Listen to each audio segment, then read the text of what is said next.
Hi, and thanks for tuning in to Human Powered today. I'm Jessica Becker, Director of Communications at Wisconsin Humanities. Some of you may have heard already that on April 3rd, Wisconsin Humanities and all state humanities councils received notice that funding to the National Endowment for the Humanities had been canceled, effective immediately. What that means for us is that after 53 years, Wisconsin Humanities and all of its programming will have to shut down. Federal funding can be a little mysterious, we know that, but how the National Endowment for the Humanities works is that this federal money approved by Congress is used by the state offices to be distributed to local community-based humanities projects. So loss of funding to Wisconsin Humanities threatens the ability of museums, libraries, community centers, educational programs, groups all across the state to function effectively. These cultural and historical organizations play a vital role in protecting and celebrating our history and culture, especially at the local level in communities in every district of Wisconsin. So before we listen to the conversation between Love Wisconsin producer Jen Rubin and Black Ash basketmaker April Stone, we want to share some words from Jimmy Gutierrez. He was our human-powered host in season 1, and for that season, he traveled all around the state to visit with communities and learn about their Wisconsin Humanities funded projects. And so Jimmy describes what it meant to him to learn about this important work and to get a sense of what will be lost without public funding for the humanities in Wisconsin. This is Jimmy Gutierrez, season 1 host for Human Powered. And I just want to come in and jump in and reflect on kind of all of the things that this podcast has taught me about the state and the people of the state, but also what I'm learning as the podcast continues with the indomitable Dasha Kelly and Adam Carr as far as humanizing folks in the carceral system, which couldn't be more important. But when I think about all of the things that I took away from season 1, I mean, where do you even start? How a photo series created a sense of home for people of color in Oshkosh, getting to learn about a 5,000-year-old meal that's been cooked on the shores of Lake Superior right here by indigenous groups, the flourishing and engaging community garden spaces in Green Bay, how art is being used to process and transform trauma and the people that give their all doing that work. Not to mention how one of my favorite places in this state, the Driftless, is shaped so specifically and sometimes tragically by water and floods and the resilience of the people from those communities. So if these kind of stories matter to you, to connect with our states, to learn the stories of the people from our state, please continue to support the work that Wisconsin Humanities does.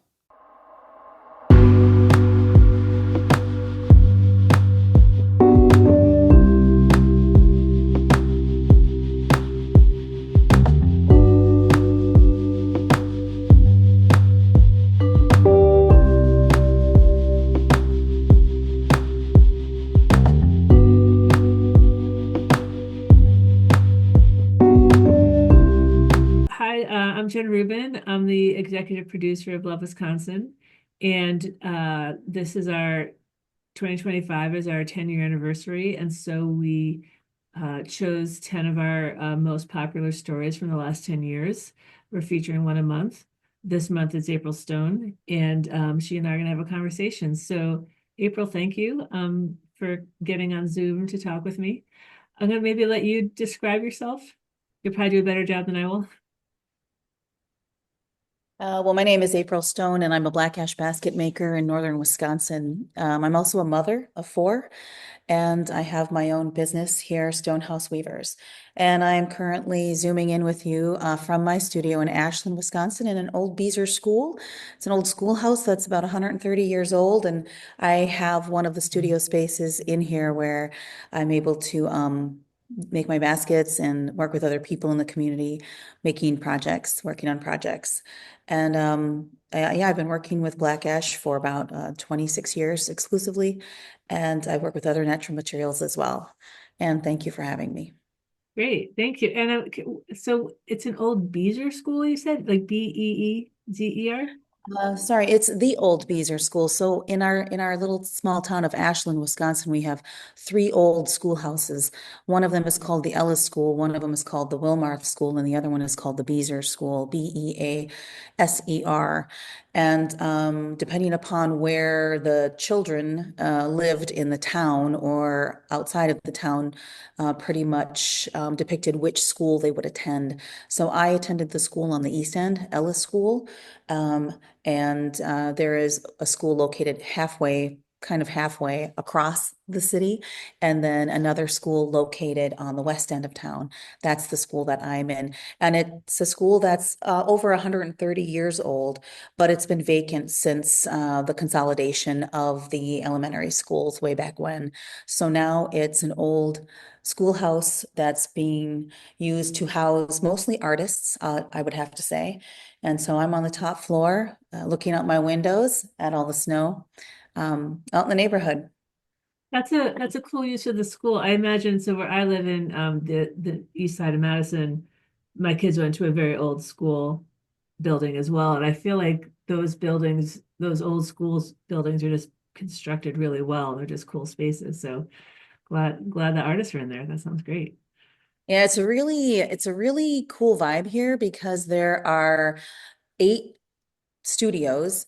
And the majority of those studios are filled with energy workers, woodworkers, myself as a basket maker, painters. I don't even know who else is in here. And then it's connected onto another lower level, which currently houses our library, which is sitting, renting that space because the other old building, our old library in the downtown area, is currently being renovated. So it's kind of become this hub over the last month. A lot of creative energy. Cool. I actually wrote it down to get it to remember to get it right. So I was looking, so April, you and I actually never had an actual conversation. We've emailed because Alexandra Delcourt interviewed you for the story. And so I remember when she sent me back the, first draft of the story and I was looking through it. And there was one sort of quote in there that really stuck with me. And I have a feeling this part that you talk about is partly why it's one of the reasons why your story resonated with folks so much is how you talk about this. So I was wondering if we could start the conversation here. I'm just going to quote you to yourself, which is that with basket weaving, I'm trying to remind people of the balance by reminding them that at one point in everybody's history, in every culture, in every part of the world, on every continent, we wove baskets, which it's, I don't know, just so it's so sort of simple but so profound, particularly in this time we're in, but even outside this time that we're in. So I know you went on to say other things, so I just thought we can start with that quote. Yeah, that is really how I feel. That's how I feel about basketry. It does belong to all of us. And I know that when I say that, I want to be really respectful of cultures who do keep stories of those baskets, of the basket making to themselves or to their people. I understand that, and I want to respect that. So I just want to state that. Aside from that, basketry does belong to all of us since I don't even know way back when, right? Uh, Humans wandering around needed something to carry their things in, whether they saw birds weaving nests, whether they saw spiders creating their webs to catch their food, whatever the first idea was behind putting sticks together to create something to hold, something that was useful and mattered to that human. I mean, the idea is ancient. It's so very ancient. And it exists within all of us. It's actually within all of our DNA. And I feel like as a society, and with technology and with just the general progression of humankind and humanity and people and culture, um, things kind of shift and change. And with us here, I can only speak for myself living in Wisconsin, living in America, that I see just so much waste. I see so much consumption, over consumerism. I see all of that. And then I'm reminded that when we could only um, hold or carry what we could in our vessel or our basket or on our back or on our head, that's all we could do. There was no more. It could not go beyond that. And I feel that that sort of speaks to me in these times when so much seems to be kind of in chaos. Like when I think about the environment, when I think about the animals, when I think about the water, when I think about all of those things, I think, man, if we just could go back to um, having more of a balanced relationship with our environment, with one another, with ourselves. I wonder if we would be using more baskets, or making baskets. And that alone also presents another conversation, which is if we all went to the forest to harvest our natural materials to make our baskets with, there would be no forest left. So like there is just this continual conversation that has many layers to it. But the basic one is if I could go to the store right now and had to get my groceries, but could only get what I could carry in my basket that could only carry 10 pounds, what is the most important thing that I would need? And I think that if we connected with ourselves more and had that conversation with ourselves more, I don't know, maybe we'd be a healthier people. Yeah, there's so many threads to what you just said. Like I'm trying to figure out which direction I want to go with a follow-up question. But I think just and we want to get to the basket making specifics soon and have you also talk specifically about the, emerald ash. But one part of this, the idea, that you talked about where like every culture has baskets at some point in time, is I feel like it's so easy for us to not see ourselves in other types of groups of people, right? And so basket is one thing. If you sort of think about like every culture has a bread they make. I was in visiting my daughter in of course I can't remember the town, but it's a mountain town in Mexico, a couple hours out of Mexico City. And so it had been a mining town. And so we went on this tour of this mining town, and my Spanish is not great, but it was good enough to understand that basically they make pasties as well, right? Because it's a mining town, right? Because they have the same need to make a pasty because you need to crimp the edges because you can't eat what you're touching because your fingers are in these mines, right? And so it's like the same situation that you have in northern Wisconsin, but I imagine a lot of people in northern Wisconsin would not think they have a link to folks that have been mining in this like, mountain town in Mexico. And so anyhow, just this idea that like we all have to figure out the same kind of thing at some point in history to adapt to our times, and it crosses, cuts across difference. And anyway, so I just sort of appreciate how you talked about that. Um, Also, I And grew I up. do want to mention, we do have pasties up here too. No, no, I know that's what I'm saying. Yeah, And crimping those edges, yeah, yeah. because you can't touch what you're about ready to eat, so that just kind of gets discarded.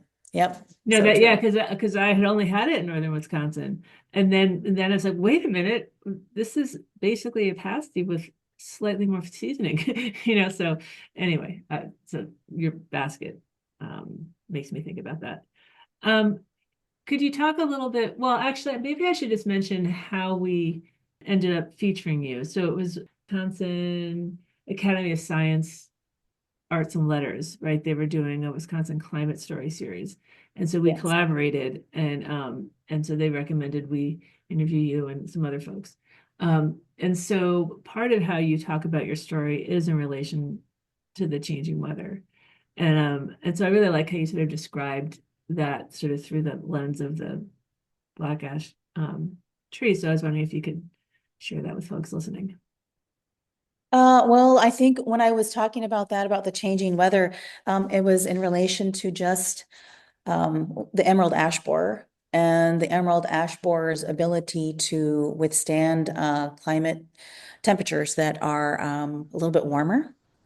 And I know that at one point, scientists, biologists were saying that, if we could just get it to be like 30 degrees below zero or whatever that magic number was for 2 weeks, or however long that period would have been ideal, it could really slow the growth of the emerald ash borer, which means it can't, move as fast or as far as it would normally do.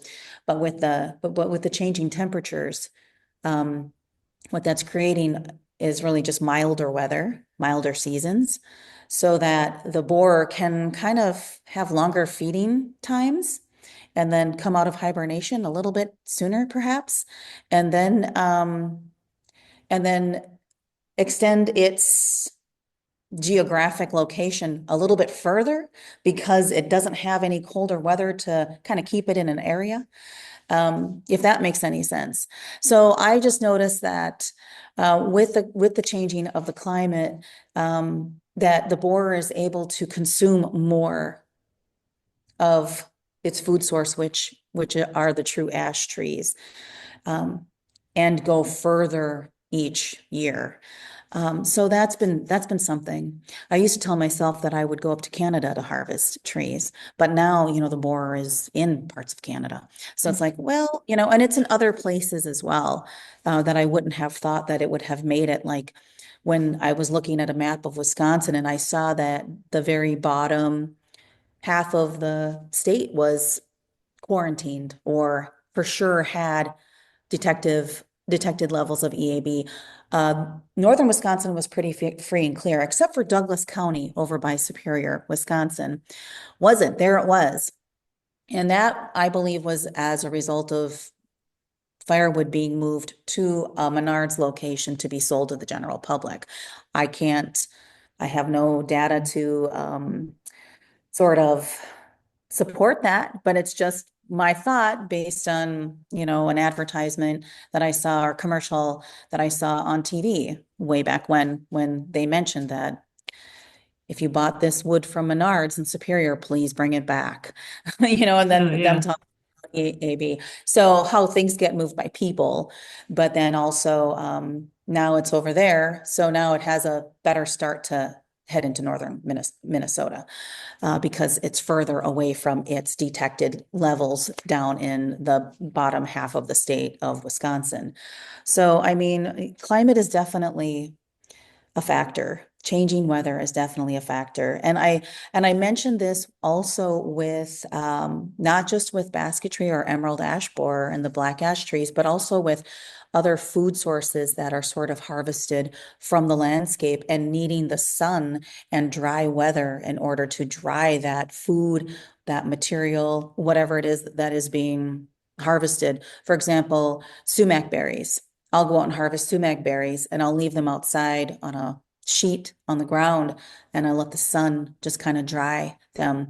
And it doesn't take too long, but when you have clouds coming in and you have freak sleet storms in the middle of July and you have humidity levels that are not what you remembered as a child or even 10 years ago, that causes part of those berries to mold. Same with wild rice that gets harvested. The food gets harvested, it's allowed to dry on a tarp outside. You turn it, you dry it 4 days or so of nice, beautiful, sunny weather, dry conditions. You can then put it away until you're ready to process it.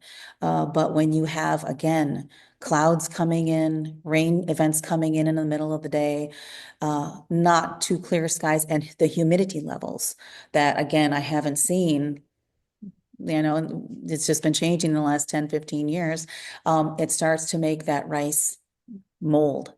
That is just something that I'm not used to. So those are other examples, I think, more telling examples of, more exact examples of just the changing temperatures seasonally.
when I go out into the forest, I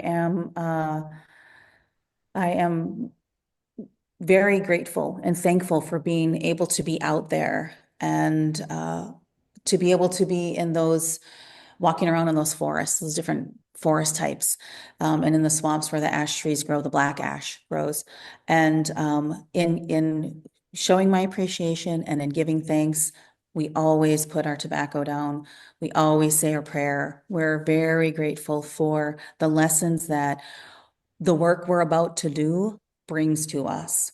Those lessons being that of patience and humility and respect and love and courage and bravery and wisdom and all of those beautiful teachings that generally find themselves showing when anyone's doing any kind of work like that, whether it's out harvesting rice or harvesting food from the forest or tapping trees and making maple syrup or sugar. It's like we're so very thankful and grateful for all the sustenance that the trees and the plants give us that we want to make sure that we show our thanks to the spirit. So we're always giving our tobacco and we're always just ever mindful of what we're about to do. Those are living beings that we are harvesting, and we consider them to be living relatives. And so we must be out there in a certain way. And so that's kind of, I wouldn't necessarily call that a ritual per se. That's just the way we do it. Right. One thing you said reminded me, something that you talked about in the story as well, which is how baking baskets teaches you how to be flexible.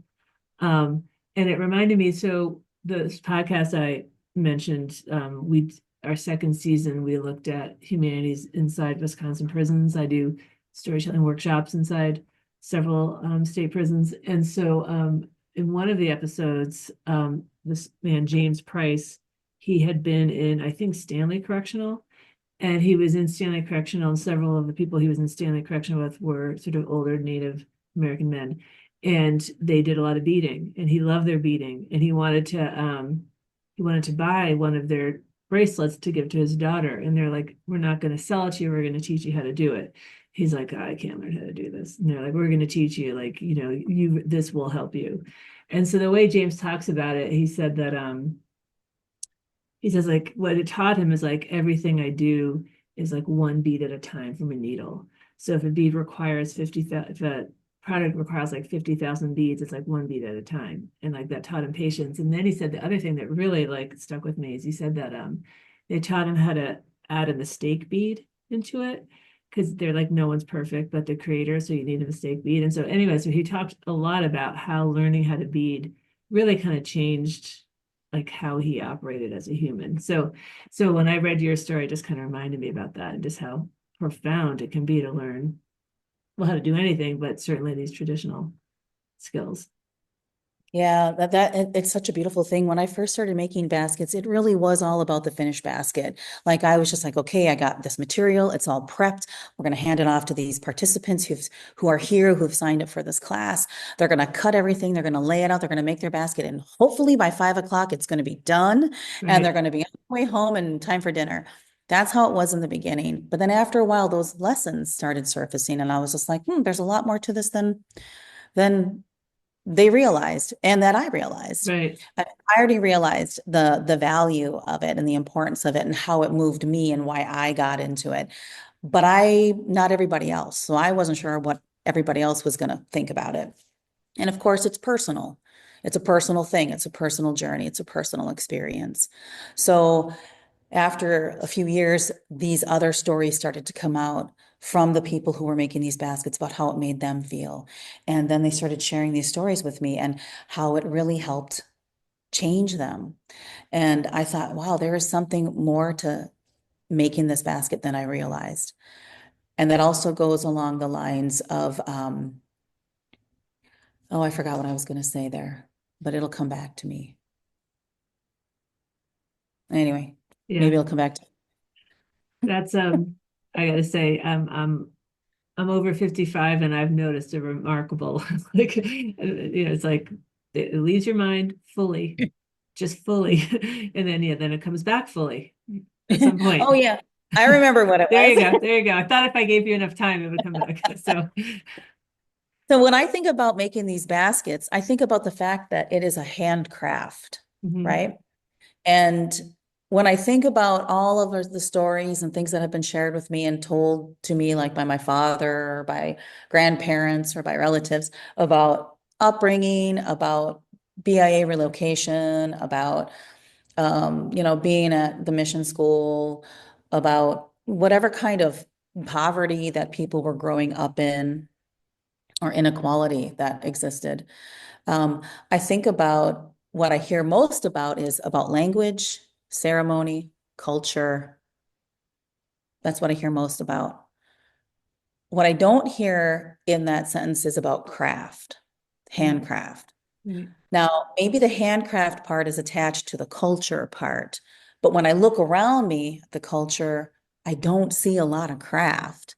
right. So I think that craft was one of the things also that was like put away along with the language, along with the ceremony, along with the spirituality for a time. It never actually all went away. It just kind of went into hiding for a while and then it came back out. And now it's really strong. But craft is still the thing that I'm waiting for that comeback to happen because I believe that as you were sharing your story about the prison or the correctional facility, craft teaches us how to be good people, right? Mhm, There's a lot of work that goes into it, and especially when you think about traditional craft, all of our items were gotten from the landscape, from the animals, from the trees and the plants and the water and the forest. I mean, so everything we had was made from that. So just think of the knowledge that we carried that, indigenous people around the globe carry still today within themselves. And actually, when I say that basketry is in everyone's DNA, craft and all that traditional work is in everybody's DNA too. It's just some of us are not as far removed from it as others. right. So I'm pretty appreciative as hard as maybe the upbringing was, or as hard as it to hear about the stories of relocation and the mission schools and all of that. You know, I know that our people have a rich history Yeah, and in a rich present too. Um, and I'm just like, I think that my work is to make sure that that craft stays alive.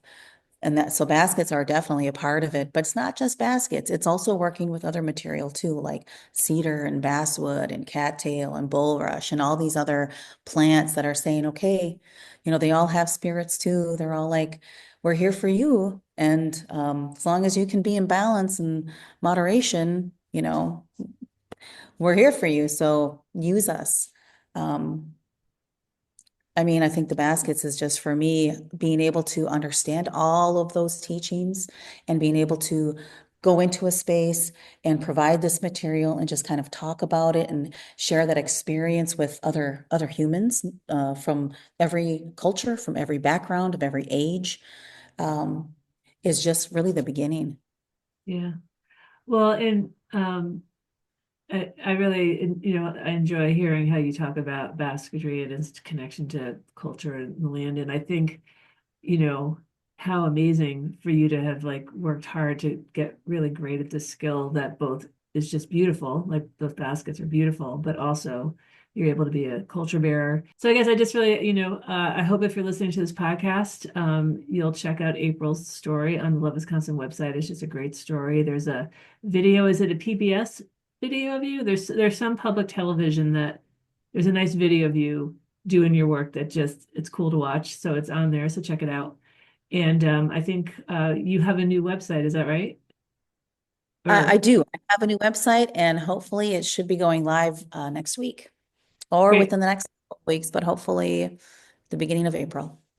great. Well, I'll have that linked as well. So just go to her website and find it. You could they could buy your baskets, right? Also, and or sign up for a class or just follow along with your process or Yeah, it's mostly following along with the process now. One thing I found is that I would love to just spend all my time making baskets, but then I wouldn't be teaching. yeah. Yeah.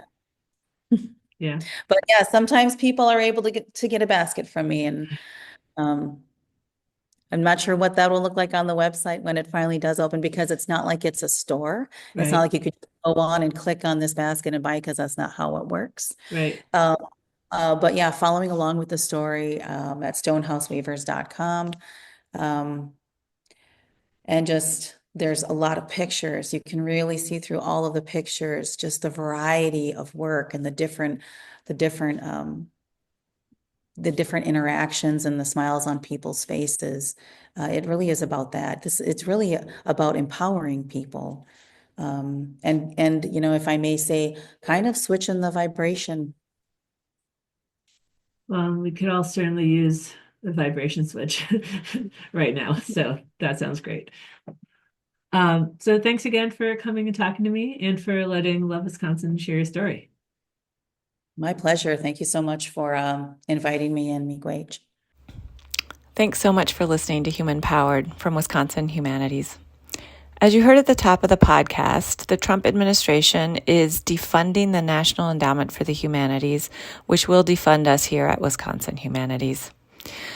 Now, we believe that preserving our histories and sharing our stories and celebrating our cultural traditions and imagining our futures together, that's not a luxury, that's what makes us human.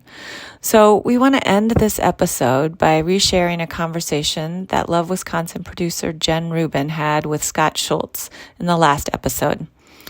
Scott happens to be a Wisconsin Humanities board member, but he's also the founder of the Heartbeat Center, where he works with veterans on healing through writing and storytelling.